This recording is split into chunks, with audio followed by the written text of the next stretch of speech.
நிலா, சீக்கிரம், எனக்கு நேரமாகிறது. கணவன் விமலின் குரல் அவசரப்படுத்தியது.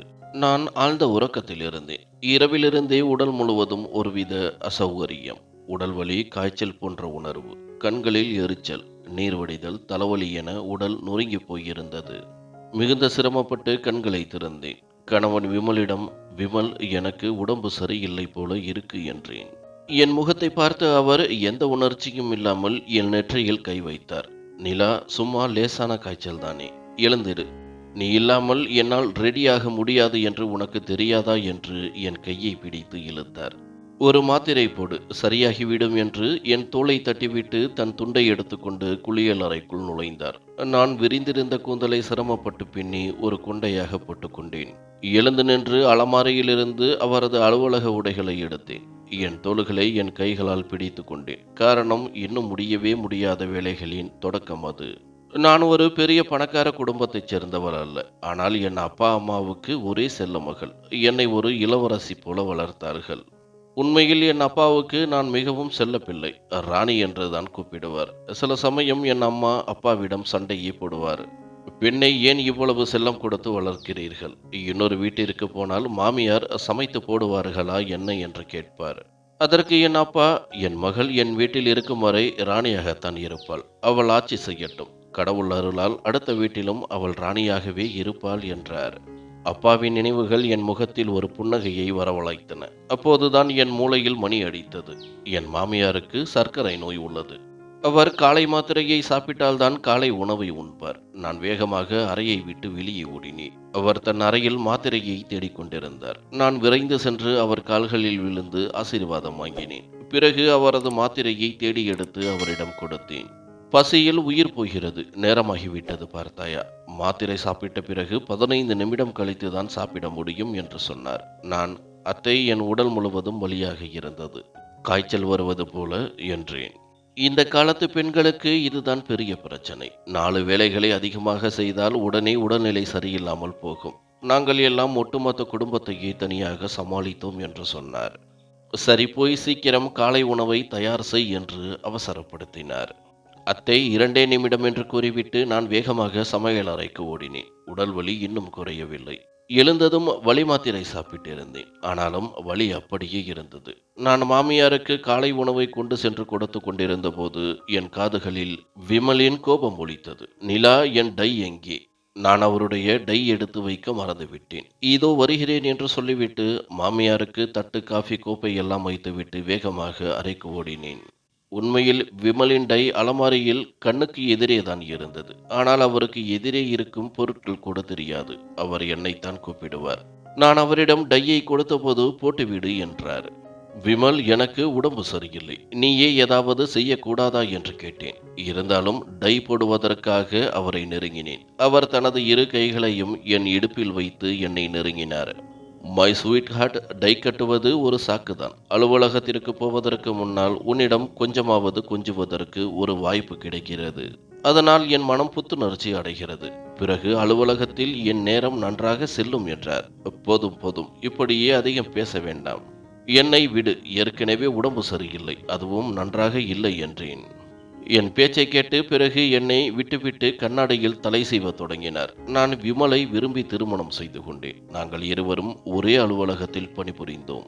நான் ஒரு கட்டிட கலைஞர். என் முதலாளி என் வேலையை மிகவும் பாராட்டுவார். நிலா, நீ மிகப்பெரிய உயரங்களை அடைவாய். உன் கடின உழைப்பும் திறமையும் உன்னை ஒரு நாள் வானை தொடச் செய்யும் என்று அடிக்கடி கூறுவார். வானத்தை தொடுவதுதான் என் கனவும் கூட. என் சொந்த உழைப்பால் நான் மிக உயரத்திற்கு போக வேண்டும் என்று விரும்பினேன். அப்போதுதான் விமல் எங்கள் அலுவலகத்தில் புதிதாக சேர்ந்தார். சில நாட்களிலேயே நான் அவர் கண்களின் பார்வை வட்டத்திற்குள் இருப்பதாக உணர்ந்தேன். அவர் என் அருகில் அடிக்கடி வர முயல்வார். மற்ற பெண்களிடம் எல்லாம் அவர் ஒரு அலட்சிய மனப்பான்மையுடன் இருப்பார். என் சந்தேகம் சரிதான் என்று 2 மாதங்களுக்கு பிறகு நிரூபணமானது. விமல் தன் காதலை என்னிடம் வெளிப்படுத்தினார். அவர் மிகவும் அழகானவர். நான் விரும்பும் எல்லா குணங்களும் அவரிடம் இருந்தன. அதனால் நான் அவர் காதலை ஒரு புன்னகையுடன் ஏற்றுக்கொண்டேன். அதன் பிறகு எங்கள் காதல் பெரிதாக வளர்ந்தது. 6 மாதத்திலேயே விமல் நான் இல்லாமல் நிம்மதி இழந்தார். ஒரு நாள் நான் விடுமுறை எடுத்தால் கூட உன்னை பார்க்காமல் என் நாள் எப்படி செல்லும் என்று அழைத்து பேசுவார். ஒரு முறை எனக்கு காய்ச்சல் வந்தது. 4 நாட்களாக நான் அலுவலகம் செல்லவில்லை. விமல் என் வீட்டிற்கே வந்து விட்டார். உண்மையில் எங்கள் வீட்டில் ஆண் நண்பர்கள் வீட்டிற்கு வந்து நலம் விசாரிப்பது போன்ற பழக்கம் இல்லை. என் அம்மா மிகவும் கண்டிப்பானவர். நான் படுக்கையில் சோர்வாக இருந்தேன். அப்போது அம்மா, யார் இந்த விமல் என்று கோபத்துடன் கேட்டார். அதை கேட்டு என் கண்கள் முழுமையாக திறந்தன. ஏன் அம்மா என்றேன். உன்னை பார்க்க வந்திருக்கின்றானாம், உன் அலுவலகத்தில் வேலை செய்கின்றானாம் என்றார். அவர் வீட்டிற்கே வருவார் என்று நான் எதிர்பார்க்கவில்லை. சிரமப்பட்டு எழுந்து வரவேற்பு அறைக்கு சென்றேன். என்னை பார்த்ததும் அவர் சிரித்து தனது கையில் வைத்திருந்த பூங்கொத்தை என்னிடம் நீட்டினார். நான் மெதுவாக கேட்டேன், ஏன் இங்கு வந்தீர்கள்? உங்களுக்கு பைத்தியம் பிடித்து விட்டதா? அம்மாவுக்கு இதெல்லாம் பிடிக்காது. அதற்கு அவர், நான் சீக்கிரம் ஒரு ஏற்பாடு செய்து விடுவேன். உன்னை விட்டு என்னால் இருக்க முடியவில்லை. 4 நாட்களாக நான் தேவதாசாக அலைந்து கொண்டிருக்கின்றேன் என்றார். முகத்தில் ஒரு அப்பாவித்தனம் இருந்தது. நான் சிரித்து ஒதுங்கிவிட்டேன். ஆனால் அவர் சொன்னது போலவே சில நாட்களில் தன் தாயாருடன் வந்து என் கையை பெண் கேட்டுவிட்டார். என் அம்மா என் விருப்பத்தை கேட்டார். நான் சம்மதம் தெரிவித்தேன். அப்பா விமலிடம் வேறு எந்த கேள்வியும் கேட்கவில்லை. நிலாவுக்கு எந்த ஆட்சேபனையும் இல்லை என்றால் எனக்கும் எந்த ஆட்சேபனையும் இல்லை. என் மகள் மீது எனக்கு முழு நம்பிக்கை உள்ளது. அவள் எடுக்கும் எந்த முடிவும் சரியாகவே இருக்கும் என்று கூறினார். திருமணமானதும் விமல் என்னிடம் கேட்ட முதல் விஷயம் என்னை அதிர்ச்சிக்குள்ளாக்கியது. நிலா, எனக்கு சாதாரண இல்லத்தரசிகள் பிடிக்கும், ஒரு முழுமையான இல்லத்தரசி என்றார். நான், விமல் என் கனவுகள் என்னவென்று உனக்கு தெரியும் என்றேன். விமல் இப்படி சொல்வார் என்று நான் எதிர்பார்க்கவில்லை. அவர் என் இரு கைகளையும் தன் கைகளால் பிடித்து, நீ என் மனைவி நிலா, நான் உன்னை காதலிக்கின்றேன். அதனால் என் கனவுகளை நிறைவேற்று. உன் கனவுகளின் பின்னால் போகாதே என்றார்.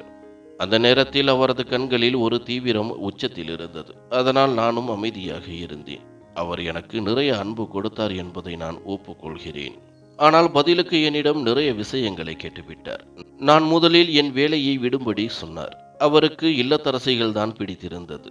சில நாட்களுக்கு பிறகு, இப்போது நீ என் அம்மாவுக்கு வீட்டில் உதவ வேண்டும் என்று சொன்னபோது நான் மிகவும் வருத்தப்பட்டேன். நான் ஒருபோதும் ஒரு கப் டீ கூட போட்டதில்லை. எனக்கு எதுவும் தெரியாது. என் படிப்பு மிகவும் கடினமானது. பிறகு வேலை. என் துறையில் என்னை நிலைநிறுத்திக் கொள்வதில் என் கவனம் முழுவதும் இருந்தது. சமையலறையில் நான் எட்டி கூட பார்த்ததில்லை. நான் விமலிடம், விமல் எனக்கு எதுவும் சமைக்க தெரியாது என்றேன். இதை கேட்டு அவர் அதிர்ச்சியுடன் என்னை பார்த்தார். என்ன என்ன சொல்கிறாய்? உனக்கு எதுவும் தெரியாதா? ஒரு பெண்ணாக உனக்கு சமையலறை வேலை தெரியாதா என்று கேட்டார். உடனே என் கண்களில் கண்ணீர் வழிய தொடங்கியது. நான் அழுவதை பார்த்து அவர் கலங்கி போனார். என் அருகில் வந்து என் கண்ணீரை துடைத்தார். சரி சரி, ஏன் டென்ஷன் ஆகின்றாய்? நான் அம்மாவிடம் சொல்கிறேன், அவர் உனக்கு எல்லாம் கற்றுக் கொடுப்பார் என்றார். நான், விமல், நான் ஒரு கோப்பை டீ கூட போட தெரியாது என்று சொல்லி அவர் என்னை கிண்டல் செய்ய மாட்டாரா என்று கேட்டேன். என் பேச்சை கேட்டு அவர் சிரித்தார். இல்லை இல்லை, எதுவும் சொல்ல மாட்டார்கள் என்றார். ஆனால் அப்படி நடக்கவில்லை. என் மாமியார் எனக்கு எல்லாம் சமைக்க கற்றுக் கொடுத்தார். ஆனால் நிறைய பேசினார். பெண்களுக்கு இந்த வேலைகள் எல்லாம் சிறு வயதிலேயே கற்றுக் கொடுக்கப்படுகின்றன. ஆனால் உன் அம்மா உன்னை வெற்று தாள் போல அனுப்பிவிட்டாரே, இப்படி நடக்குமா என்று சொன்னார். பலமுறை சமைக்கும்போது என் கைகளில் சூட்டில் கருகிவிட்டன. சில சமயங்களில் காய்கறிகளை வெட்டுவதற்கு பதிலாக விரலில் காயம் ஏற்படும். அப்போது நான் அழுவேன். என் மாமியார் தலையில் அடித்துக் கொள்வார். என் மகன் எந்த கோமாளி பெண்ணை அழைத்து கொண்டு வந்திருக்கின்றான் என்பார். சிரமப்பட்டு சில மாதங்களில் நான் சமைக்க கற்றுக்கொண்டேன். மெதுவாக நான் எல்லா வேலைகளையும் கற்றுக்கொண்டேன். விமலின் அன்பில் நான் முற்றிலும் மாறிவிட்டேன். அலுவலகத்தில் கோட் சூட்டில் எப்பொழுதும் தயாராக இருக்கும் நிலா இப்பொழுது வீட்டில் சாதாரண உடைகளில் முடியை கூட சரி செய்ய நேரமில்லாமல் வீட்டு வேலைகளில் மூழ்கி போனாள். வேலைகள் முடிவில்லாமல் தொடர்ந்தன. மாமியாருக்கு மதிய உணவும் இரவு உணவும் புதிதாக செய்து கொடுக்க வேண்டும். விமலுக்கு பிடித்தமான உணவை தனியாக சமைக்க வேண்டும். காரணம், மாமியாருக்கு அதிக மிளகாய், மசாலா, எண்ணெய் போட முடியாது. இரவில் அவர் தாமதமாக வேலை செய்யும் போது என்னை தூங்க விட மாட்டார். நிலா, தயவு செய்து ஒரு கப் டீ போட்டுக்கொடு, காலையில் மீட்டிங் இருக்கு. நான் எப்படியாவது இந்த ரிப்போர்ட்டை தயார் செய்ய வேண்டும் என்பார். நான் அவருக்கு டீ போட்டு கொடுத்து விட்டு மீண்டும் தூங்கச் செல்வேன். பிறகு அவர் என்னை மீண்டும் எழுப்பி உட்கார வைப்பார். என்னுடன் பேசு, எனக்கு துணையாக இரு. நீ தூங்கினால் எனக்கும் தூக்கம் வந்துவிடும். நான் வேலை செய்ய முடியாது என்பார். அவர் பேச்சை கேட்டு கண்களை தேய்த்து கொண்டு எழுந்து உட்கார்ந்து அவரோடு ஏதாவது பேசிக் கொண்டிருப்பேன். ஒரு முறை நாங்கள் ஒரு விருந்திற்கு செல்ல வேண்டியிருந்தது. நான் எனக்கு பிடித்த நீல நிற பட்டுச் சேலையை எடுத்தேன். அதில் மிக அழகான வேலைப்பாடு இருந்தது. எனக்கு நீல நிறம் மிகவும் பிடிக்கும். நான் அந்த சேலையை அணிந்து தயாரான போது விமல் அறைக்கு வந்தார். என்னை பார்த்து, "என்ன இதை போட்டுக் கொண்டிருக்கின்றாய்? எனக்கு இந்த நிறம் பிடிக்காது.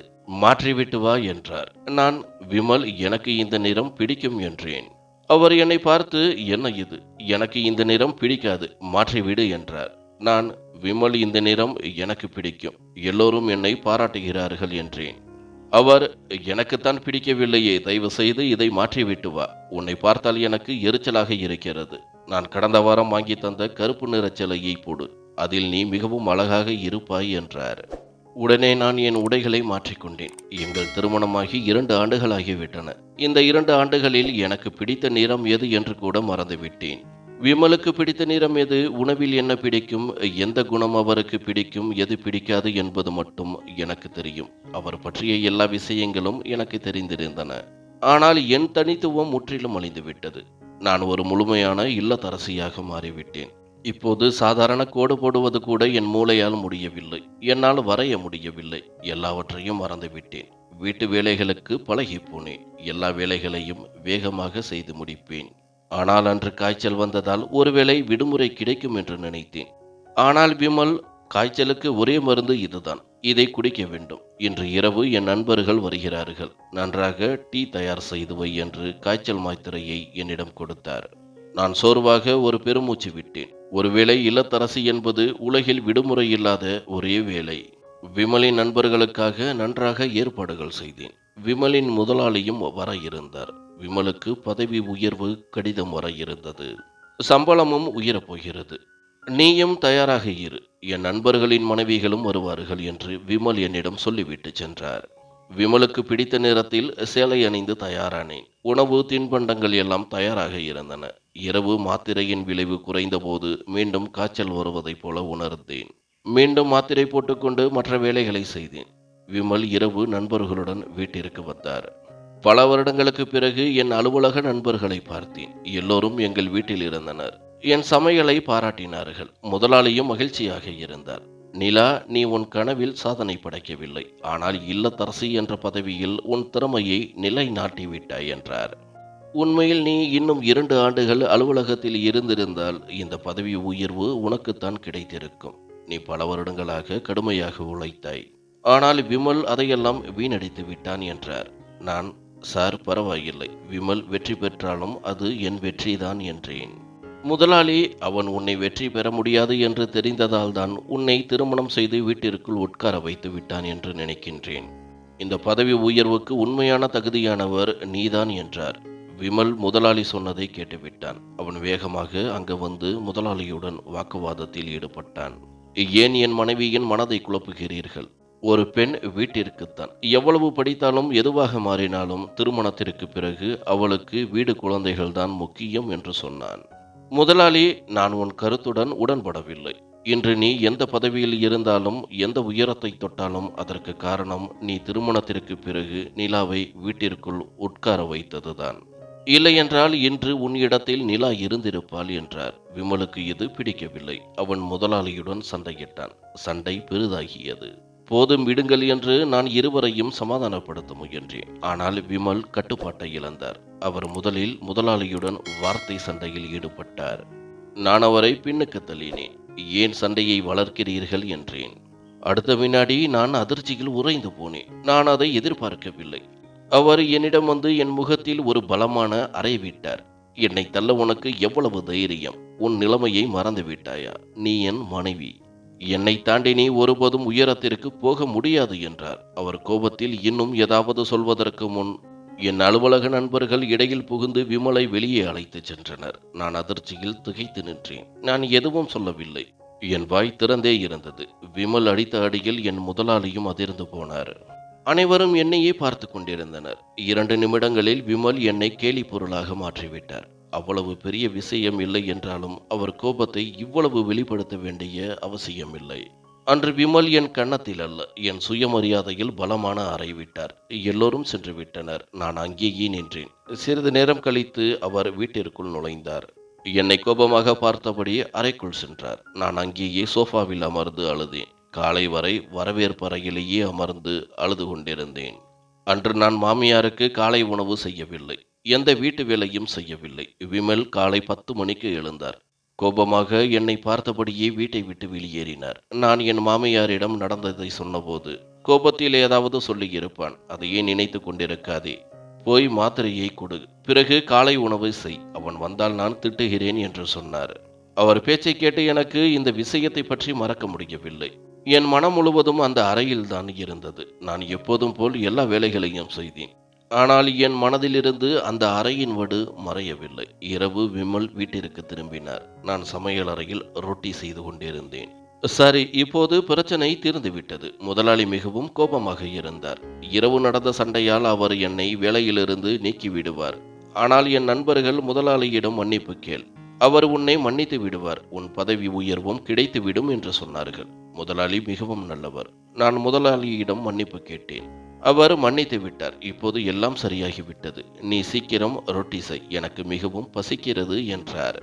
எதுவுமே நடக்காதது போல அவர் நடந்து கொண்டார். என் கன்னத்தில் அடிபட்ட அறை ஒரு முக்கியமான விஷயம் இல்லை என்பது போல. முதலாளியுடன் சண்டையிட்டது முக்கியமானது. அவர் தன் தவறை உணர்ந்தும் மன்னிப்பு கேட்டுக்கொண்டார். ஏனென்றால் அவருக்கு பதவி உயர்வு, வேலை எல்லாம் முக்கியம். ஆனால் நான் என்ன? நான் அவரது மனைவி. அதனால் அவர் என்ன வேண்டுமானாலும் செய்வார். நான் அவருக்கு எந்த மதிப்பும் இல்லாதவளா? எப்போது வேண்டுமானாலும் கன்னத்தில் அறைந்துவிட்டு எதுவும் நடக்காதது போல நடந்து கொள்வாரா? மனைவி என்றால் அவமானப்படுத்தவும் அடிக்கவும் உரிமை உண்டு. எல்லாம் சில நாட்களில் சரியாகிவிடும் என்று அவர் நினைத்தாரா? நான் மேஜையில் உணவை வைத்துவிட்டு நான் சாப்பிடாமல் அறைக்குள் வந்தேன். நேற்று இரவு முதல் எனக்கும் பசிதான். ஆனால் அவருக்கு என் உணர்வுகளை பற்றி தெரியவில்லை. அவர் சாப்பிட்டு விட்டு அறைக்கு வந்தார். நான் மிகவும் களைப்பாக இருக்கின்றேன். நேற்று இரவு முழுவதும் நான் பதற்றத்தில் இருந்தேன். இப்போதுதான் எல்லாம் சரியாகி உள்ளது என்றார். நான் அமைதியாக கேட்டேன். என் கையில் அணிந்திருந்த வளையல்களை கலற்றி டிராயரில் வைத்தேன். தூங்குவதற்காக படுத்தேன். என் பக்கம் இருந்த விளக்கை அணைத்தேன். விமல் என் அருகில் வந்தார். அவர் நோக்கத்தை புரிந்து கொண்டு அவர் கையை தள்ளினேன். விமல், நான் தூங்க விரும்புகிறேன் என்றேன். அவர், நிலா, நேற்றிலிருந்து எனக்கு கோபம், எரிச்சல், என் விரக்தியை குறைத்து கொள்ள வேண்டும். உன்னிடமிருந்து எனக்கு நிம்மதி தேவை என்றார். இவ்வாறு கூறிவிட்டு அவர் மன அமைதிக்காக என் உணர்வுகளை காயப்படுத்தினார். வாழ்க்கை ஆண்களுக்கு மட்டும்தானா? பெண்கள் அவர்களின் தேவைகளை பூர்த்தி செய்யும் ஒரு இயந்திரமா? அவர்களுக்கு பசித்தால் உணவை கொடுக்க வேண்டும். அவர்களுக்கு தேவைப்பட்டால் விஷயங்களை கொடுக்க வேண்டும். அவர் பதட்டமாக இருந்தால் அவர்களுக்கு நிம்மதி கொடுக்க நம்மை அவர்களுக்கு அர்ப்பணிக்க வேண்டும். பெண்களுக்கு உணர்வுகள் இல்லையா? அவர்களுக்கு வலிக்காதா? அவர்களுக்கு மன அமைதி தேவையில்லையா? அல்லது அவர்களுக்கு சுயமரியாதை தேவையில்லையா? அவர் என்னுடன் அந்த இரவை கழித்த பிறகு எல்லாம் சரியாகி விட்டது என்று அவர் நினைத்தார். ஆனால் எனக்கு எதுவுமே சரியாகவில்லை. நான் 2 நாட்கள் அந்த அடியை மறக்க முயன்றேன். ஆனால் அது என் முகத்தில் விழவில்லை, என் சுயமரியாதையில் விழுந்தது. எல்லோருக்கும் முன்னால் நான் அவமானப்படுத்தப்பட்டேன். நான் எல்லாவற்றையும் பொறுத்துக் கொள்வேன், ஆனால் என் சுயமரியாதையை அல்ல. என் பொறுமைக்கு எல்லை கடந்தபோது என் உடைகளை பையில் போட்டுக்கொண்டு யாரிடமும் சொல்லாமல் என் தாயார் வீட்டிற்கு சென்றேன். நான் வீட்டிற்கு சென்று 2 மணி நேரத்திலேயே விமல் என்னை தொலைபேசியில் அழைத்தார். என்ன இது? என் அம்மாவுக்கு சாப்பாடும் மாத்திரையும் வேண்டும் என்று உனக்கு தெரியும். நீ சாப்பாடு கூட செய்யாமல் புறப்பட்டு வந்து விட்டாய். நான் உன்னை அழைத்துச் செல்ல வருகிறேன் என்றார். நான், விமல், எனக்கு உன்னுடன் வாழ விருப்பமில்லை என்றேன். நான் சொன்னதை கேட்டு அவர் சில வினாடிகள் அமைதியாக இருந்தார். மீண்டும் சொல், என்ன சொன்னாய் என்றார். நான், எனக்கு உன்னுடன் வாழ விருப்பமில்லை விமல் என்றேன். இதை கேட்டு அவர், உனக்கு பைத்தியம் பிடித்து விட்டதா? என்ன சொல்கிறாய் என்று உனக்கு தெரிகிறதா என்றார். என் பொறுமைக்கு எல்லை மீறிவிட்டது. நான் உரத்த குரலில் கத்தினேன். ஆமாம், என் மனம் சரியாகத்தான் உள்ளது. எனக்கு உன்னிடமிருந்து விவாகரத்து வேண்டும். உனக்கு கேட்கவில்லையா? விமல், ஐ ஹேட் யூ என்று சொல்லிவிட்டு தொலைபேசியை துண்டித்தேன். இவ்வளவு நேரம் அமைதியாக இருந்த நான் இப்போது வேகமாக அழுதேன். என் அழுகை சத்தம் கேட்டு என் அப்பா அம்மா என் அறைக்கு ஓடி வந்தனர். என்னிடம் காரணம் கேட்டனர். நான் அனைத்தையும் அவர்களிடம் கூறினேன். என் அம்மா, இவ்வளவு பெரிய விஷயம் என்ன நடந்தது? ஒரு சிறிய விஷயத்திற்காக நீ விவாகரத்து கேட்கின்றாயா? உனக்கு பைத்தியம் பிடித்து விட்டதா? ஒரே ஒரு அறைதான் அடித்தான், அது பெரிய விஷயம் இல்லை என்றார். நான் அதிர்ச்சியுடன் என் அம்மாவை பார்த்தேன். அம்மா, அது ஒரு அறை அல்ல, என் சுயமரியாதையை அவமானப்படுத்தியது என்றேன். என் அம்மா எனக்கு அறிவுரை சொல்ல ஆரம்பித்தார். வீடு என்பது இப்படித்தான் உருவாகிறது, பல விஷயங்களை பொறுத்து கொள்ள வேண்டும் என்றார். நான், நான் பொறுத்து கொண்டிருக்கின்றேன், எல்லாவற்றையும் பொறுத்து கொண்டிருக்கின்றேன். எனக்காக என்னை மாற்றிவிட்டேன். ஆனால் ஒரு அடியை என்னால் பொறுத்து கொள்ள முடியாது என்றேன். என் அம்மா, சரி, நாம் விமலிடம் பேசலாம், அவனுக்கு அறிவுரை சொல்வோம், இனிமேல் உன்னை அடிக்க மாட்டான் என்றார். நான், இப்போது என்ன பிரயோஜனம், ஏன் அடித்தார், ஒரு முறைதான் அடித்தாரா, ஏன் ஒரு முறை அடித்தார் என்று கேட்டேன். என் அப்பாவை பார்த்தேன். நான் உங்களுக்கு ஒரு பாரமா அப்பா என்றேன். நான் இப்படி சொன்னதை கேட்டு என் அப்பாவின் கண்கள் கலங்கின. அவர் தலையை அசைத்தார். இல்லை, நீ இதற்கு முன்னால் ஒருபோதும் எனக்கு பாரமாக இருந்ததில்லை, இப்போதும் இல்லை. நான் உன்னுடன் இருக்கின்றேன் என்றார். சில மணி நேரங்களுக்கு பிறகு விமல் எங்கள் வீட்டிற்கு வந்தார். என் அப்பா, நீங்கள் இங்கிருந்து போக வேண்டும், நிலா உங்களுடன் பேச விருப்பம் இல்லை என்று உறுதியாக கூறினார். விமல் பிடிவாதமாக இருந்தார். நிலாவிடம் பேச வேண்டும், நான் போக மாட்டேன், அவளை என்னுடன் அழைத்துச் செல்லாமல் போக மாட்டேன். அவள் என்ன நினைத்து கொண்டிருக்கின்றாள்? உறவு என்பது ஒரு விளையாட்டா? அவளுக்கு தோன்றும் பொழுதெல்லாம் விவாகரத்து கேட்பாளா என்றார். என் அம்மா என் அறையை சுட்டிக்காட்டினார். நான் அவளுக்கு சொல்லி சொல்லி பார்த்து விட்டேன், நீயே அவளுக்கு புரிய வை என்றார். நான் என் அறையில் அமர்ந்திருந்தேன். அப்போது அவர் என் அறைக்குள் கோபத்துடன் நுழைந்தார். கதவை பலமாக அடைத்தார். என் அருகில் வந்து அமர்ந்து, ஏன் இப்படி ஒரு சின்ன விஷயத்தை பெரிதாக்கி கொண்டிருக்கின்றாய் என்றார். நான், நீங்கள் என் முகத்தில் அறைந்தீர்கள் என்றேன். ஒரு பெரிய விருந்தில் என்னை அவமானப்படுத்த உங்களுக்கு எந்த உரிமையையும் கொடுக்கவில்லை என்றேன்.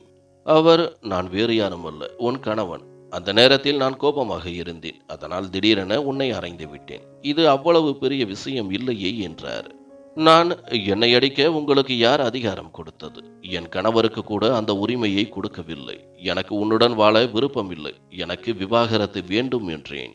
சிறிது நேரம் என்னை உற்று பார்த்தார். அந்த அடி உனக்கு நிறைவேறுகிறது, ஆனால் உனக்கு கொடுத்த அன்பு, உன்னை காதலித்ததெல்லாம் நினைவில் இல்லையா? உனக்கு சமைக்க தெரியாது, நான் அதற்காக உன்னை குறை கூறவில்லை. என் அம்மா உனக்கு சமையல் கற்றுக் கொடுத்தார். எனக்கு உன் மீது அன்பு இருப்பதால் நான் எல்லாவற்றையும் பொறுத்து கொண்டேன். என் அன்பை எல்லாம் மறந்து விட்டாயா? வெறும் அந்த அடியை மட்டும் நினைவிருக்கின்றதா என்றார். நான் உங்களுக்கு அன்பை கொடுக்கவில்லையா விமல்? நான் உங்களை காதலிக்கவில்லையா? நான் உனக்காக என்னை முழுமையாக மாற்றிக்கொண்டேன். எனக்கு எந்த நிறம் பிடிக்கும் என்று கூட எனக்கு தெரியவில்லை. ஆனால் உனக்கு எந்த நிறம் பிடிக்கும் என்று எனக்கு தெரியும். எனக்கு சமைக்க தெரியாது, ஆனால் உனக்காக எல்லாவற்றையும் கற்றுக்கொண்டேன். என் தனித்துவத்தை முற்றிலும் மாற்றிவிட்டேன். நான் உனக்காகவே என்னை மாற்றிக்கொண்டேன் என்றேன். அவர், அதற்காக நீ என் மீது என்ன பெரிய உதவி செய்து விட்டாய். ஒரு வீட்டை உருவாக்குவதற்காக ஒவ்வொரு பெண்ணும் இதையைத்தான் செய்கிறார்கள். கணவனின் குடும்ப சூழ்நிலைக்கு ஏற்றவாறு தன்னை மாற்றிக்கொள்கிறார்கள். ஒரு அடிக்கு விவாகரத்து கேட்பதில்லை என்றார். நான், ஆனால் எனக்கு அது வேண்டும். அந்த அடியை என்னால் மறக்க முடியாது. அந்த அடியின் வடுவுடன் உன்னுடன் இருக்க முடியாது, உன்னுடன் உறவு கொள்ளவும் முடியாது என்றேன். அவர் கோபமாக கேட்டார். நான் உனக்கு விவாகரத்து கொடுக்கவில்லை என்றால் என்ன செய்வாய்? நான் நான் நீதிமன்றத்திற்கு செல்வேன், விவாகரத்து நோட்டீஸ் அனுப்புவேன். எனக்கு உன்னுடன் வாழ விருப்பமில்லை என்றேன். அவர் கோபமாக என்னை பார்த்தார். சரி, போய் செருப்பு தேய நீதிமன்றத்தில் அலைந்து திரி, ஆனால் அங்கும் உனக்கு விவாகரத்து கிடைக்காது. நான் உனக்கு விவாகரத்து கொடுக்க மாட்டேன் என்பது என் பிடிவாதம் என்று சொல்லிவிட்டு அறையிலிருந்து வெளியேறினார். எனக்கு கோபம் வந்தது, ஏனென்றால் அவர் இன்னும் தன் தவறை உணரவில்லை. அடுத்த நாளே ஒரு வழக்கறிஞரை நான் சந்தித்தேன். என் கதையை கேட்ட அவர் என்னை பார்த்து ஆச்சரியமாக பார்த்தார். மேடம், உங்கள் வழக்கு முற்றிலும் ஆதாரமற்றது என்றார். நான், என்ன அர்த்தம் என்றேன். அதாவது உங்களுக்கு பைத்தியம் பிடித்து விட்டதா? இதுவரைக்கும் ஒரு பெண்ணாவது ஒரு அடிக்கு விவாகரத்து வாங்கி இருக்கின்றாளா? நாம் வாழும் சமூகத்தில் 90% பெண்கள் தங்கள் கணவர்களால் அடிக்கப்படுகிறார்கள், ஆனால் விவாகரத்து கேட்பதில்லை என்றார். நான், நமது சமூகத்தின் கொள்கை இதுதானா? அடக்குமுறையை பொறுத்து கொள்வது தைரியமாக பார்க்கப்படுகிறது என்றேன். ஒரு பெண் தன் கணவன் அடித்த முதல் அடியிலேயே விவாகரத்து வாங்கி இருந்தால் வேறு எந்த ஆணுக்கும் ஒரு பெண்ணை அடிக்க தைரியம் வந்திருக்காது என்றேன். என் பேச்சை கேட்ட அவர் ஆழ்ந்த பெருமூச்சு விட்டார். நான் இதுவரைக்கும் எந்த வழக்கிலும் தோற்றதில்லை, ஆனால் இந்த வழக்கில் நான் வெற்றி பெறுவேன் என்று எனக்கு தோன்றவில்லை. என் நேரத்தை வீணடிப்பதாக நினைக்கின்றேன் என்றார். நான், அதாவது என் வழக்கில் நீங்கள் தோற்று விடுவீர்கள் என்று பயப்படுகிறீர்களா? என் முழு கட்டணத்தையும் நான் செலுத்துவேன், ஆனால் எனக்கு விவாகரத்து வேண்டும் என்றேன். என் பேச்சை கேட்டு அவர் புன்னகைத்தார். வரலாற்றில் முதல் முறையாக ஒரு பெண் தன் கணவனிடமிருந்து ஒரு அடியால் விவாகரத்து வாங்கப் போகிறாள் என்று கூறிவிட்டு சிரித்தார். இது எனக்கு ஒரு புதிய அனுபவமாக இருக்கும். சரி, உங்கள் வழக்கை நான் எடுத்துக் கொள்கிறேன் என்றார். நான் விவாகரத்து நோட்டீஸ் கொடுத்ததும் முதல் விசாரணையிலேயே விமலின் வழக்கறிஞர் விவாகரத்துக்கான காரணத்தை கேட்டார். என் வழக்கறிஞர் என் கட்சிக்காரரை அவர் பொது இடத்தில் அவமானப்படுத்தினார், திட்டி அடித்தார் என்று கூறியதும் விமலின் வழக்கறிஞர் சிரித்தார். இது எல்லா வீடுகளிலும் நடக்கும் விஷயம். இதை நாம் பெரிதுபடுத்தினால் ஒவ்வொரு பெண்ணும் விவாகரத்து எடுத்துக்கொள்வார் என்றார். நானும், இதை நாம் புறக்கணித்தால் ஆண்கள் பெண்களை தோன்றும் இடத்தில் எல்லாம் துன்புறுத்துவார்கள், அவமானப்படுத்துவார்கள். நம் சமூகத்தில் இதுதான் நடக்கிறது. என் கணவரின் வழக்கறிஞர் அடக்குமுறையை ஆதரிக்க தயாராக இருக்கிறார் என்பது வருத்தமளிக்கிறது. அவர் சில பணத்துக்காக நீதியை தவறாக நிரூபிக்க முயற்சிக்கின்றார் என்றேன். என் பேச்சை கேட்டு அவர் தன் கண்ணாடியை மூக்கிலிருந்து கீழிறங்கி என்னை பார்த்தார். மீதியை அடுத்த விசாரணையில் பேசலாம் என்றார். ஆனால் அதற்கு முன்னால் என் உடல்நிலை சரியில்லாமல் போனது. நான் மருத்துவரிடம் சென்றேன். அவர் எனக்கு சொன்ன செய்தியை கேட்டு நான் அதிர்ந்து போனேன். நீங்கள் கர்ப்பமாக இருக்கின்றீர்கள் என்றார். கடந்த 2 ஆண்டுகளாக நான் கருவுற முயற்சி செய்தேன். ஆனால் இந்த நேரத்தில் இது சரியில்லை. ஆனாலும் என் குழந்தையை வேண்டாம் என்று சொல்ல முடியாது. நான் என் வழக்கறிஞரிடம் இதை பற்றி சொன்னேன். இந்த செய்தியை நீங்கள் உங்கள் கணவரிடம் சொல்ல வேண்டும். அவருக்கு பிறகு தெரிந்தால் அவரது வழக்கு வலுப்பெறும். நீங்கள் வேண்டுமென்றே இதை மறைத்து வைத்தீர்கள் என்று சொல்லலாம். குழந்தை பிறக்கும் வரை விவாகரத்து வாங்க முடியாது என்றார். நான் விமலுக்கு தொலைபேசி அழைப்பு விடுத்தேன். முதல் மணியிலேயே அவர் அழைப்பை எடுத்தார். சொல் நிலா, என்ன முடிவு செய்தாய் என்றார். என் கண்களில் கண்ணீர் வழிய தொடங்கியது. விமல், விமல், நான் அம்மாவாக போகிறேன் என்றேன். இதை கேட்டு அவர் மிகவும் மகிழ்ச்சி அடைந்தார். பார்த்தாயா, நம் குழந்தைக்கு கூட நம் உறவு முறிய விருப்பம் இல்லை என்றார். நான் இன்னும் என் முடிவில் உறுதியாக இருக்கின்றேன். பிறகு நீ என் மீது எந்த குற்றச்சாட்டையும் வைக்கக்கூடாது என்பதற்காகத்தான் இதை சொல்கிறேன் என்றேன். என் பேச்சை கேட்டு அவருக்கு கோபம் வந்திருக்க வேண்டும். அவர் தொலைபேசியை துண்டித்து விட்டார். அடுத்த விசாரணையில் அவர் என் மீது, என் தாயாருடன் நான் நன்றாக பழகவில்லை என்றும், அவர் சர்க்கரை நோயால் அவதிப்பட்டதால் அவருக்கு சரியான நேரத்தில் மருந்து கொடுக்கவில்லை என்றும் குற்றம் சாட்டினார். நிலா எப்போதும் சண்டை போடும் பெண். நான் விவாகரத்து கொடுக்க தயாராக இருக்கின்றேன். ஆனால் பிறக்கப் போகும் குழந்தையின் பொறுப்பை அவள் எனக்கு எழுதி கொடுக்க வேண்டும் என்று சொன்னார்.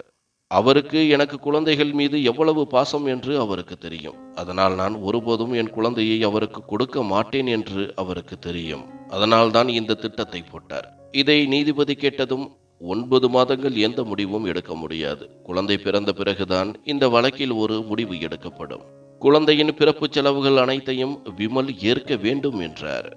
இந்த 9 மாதங்களில் நான் அவருக்கு எவ்வளவு முக்கியம் என்பது எனக்கு நன்றாக புரிந்தது. அவர் என்னை அடிக்கடி அழைப்பார். ஏதாவது வேண்டுமா என்று கேட்பார். மருத்துவரிடம் அழைத்து செல்வார். எனக்கு ஒரு பெண் குழந்தை பிறந்தபோது அவரும் மருத்துவமனையில் இருந்தார். என் மகள் அறுவை சிகிச்சை மூலம் பிறந்ததால் என் நிலைமை மிகவும் மோசமாக இருந்தது. மரணத்தின் வாயிலிருந்து வெளியே வந்தேன். நான் சிரமப்பட்டு கண்களை திறந்து என் மகளை பார்த்தேன். பிறகு விமலை பார்த்தேன். அவர் ஒரு முறை என்னை பார்த்தார். பிறகு என் மகளை பார்த்தார். நான் சிரமப்பட்டு அமர முயன்றேன். விமல் விரைந்து வந்து எனக்கு உதவினார். ஆனால் நான் அவரை தடுத்தேன். நானே எழுந்து அமர்ந்தேன். என் மகளை என் கைகளில் அணைத்து கொண்டேன். என் கண்களில் கண்ணீர் வழிய தொடங்கியது. பிறகு என் மகளை விமலிடம் கொடுத்தேன். விமல், உனக்கு குழந்தை வேண்டுமென்றால் இதோ உன் மகள். இன்றி விவாகரத்து கொடு என்றேன். அவர், நம் குழந்தையை பற்றி யோசி.